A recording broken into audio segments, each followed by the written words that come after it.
In this video guys, I'll be telling you how to use windowing on your iPad. So how to use your iPad as a window.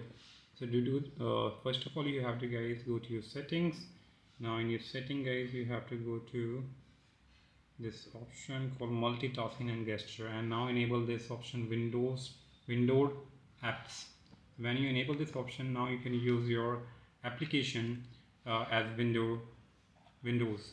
Like if I open this application, this note app, you can slide from the right bottom corner. You can make resize your application and you can use it as a window. Now you can drag this your application anywhere. You can keep it aside, and there is a three dot which you can guys use to minimize, or you can also close it from like we do in the Windows. And also you can open another application, like I want to use browser at the same time, and when you unlock it,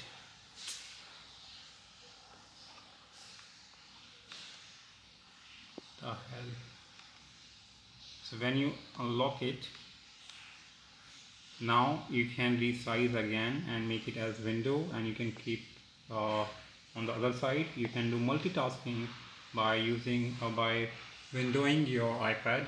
So now you can just click on the left to keep on the left, and you can click on the right to keep it, and you can make it like you have split the screen. Now you can do work on the both application at the same time, and this feature is really guys a game changer for iPad user. Hope you like it. Subscribe for more videos. Till then, bye.